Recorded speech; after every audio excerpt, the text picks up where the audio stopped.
গরুর শরীরে lumpy virus নামের চর্মরোগ ছড়িয়ে পড়ায় চিন্তিত খামারিরা।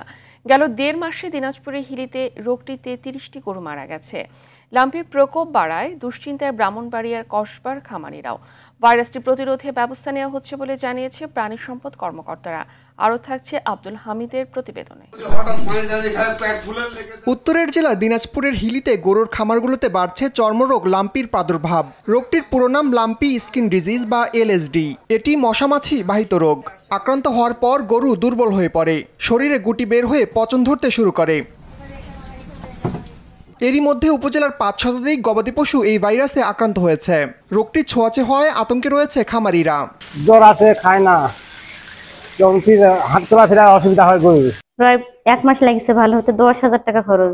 এই লাম্পি নিয়ে খুব আতঙ্কে আছে। আসলে আমরা গরু এবারে কুরবানি দিয়ে মার্কেট করতে পারবো কিনা আল্লাহ ভালো জানে। পানি দিচ্ছি, পানি বাড়িয়ে উল্টে ফেলতেছে, ঘাস দিচ্ছি খাচ্ছে না, খেত দিচ্ছি খাচ্ছে না। ভাইরাসটি প্রতিরোধে সতর্ক থাকার পরামর্শ দিয়েছে উপজেলা প্রাণী সম্পদ বিভাগ। যদি কখনো হয়ে যায় লাম্পি স্কিন ডিজিজ আপনাদের, তাহলে আপনারা দ্রুত আমাদের সাথে যোগাযোগ করবেন। সেক্ষেত্রে আমরা আপনাদের চিকিৎসা সেবা পরামর্শটা দিব। যেহেতু ভাইরাল ডিজিজ স্পেসিফিক কোনো ট্রিটমেন্ট নাই।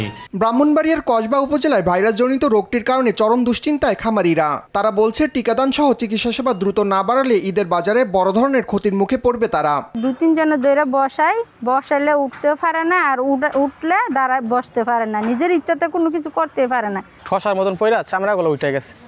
ডাক্তার ওষুধ দিচ্ছে, এটা ডাক্তারের ওষুধও কাজ করছে না, পরে একটা মলম দিছে। খামারিদের সব ধরনের পরামর্শ দেওয়ার কথা জানালেন স্থানীয় প্রাণী সম্পদ কর্মকর্তা। আমরা চেষ্টা করতেছি যে ভ্যাকসিনের আওতা নিয়ে আসার, তারপরে হয়তো কিছু বাকি থাকে, এগুলো আমরা খুব কম সময়ের মধ্যে এটা ভ্যাকসিনের আওতা নিয়ে আসবো। তিনি জানান লাম্পি রোগের ভ্যাকসিন সহজলভ্য নয়, তবে খামারের ভেতরে এবং গরুর আশপাশ পরিষ্কার পরিচ্ছন্ন রেখে মশামাছির উপদ্রব কমিয়ে আনলে রোগটি নিয়ন্ত্রণ করা সম্ভব। আব্দুল হামিদ, RTV।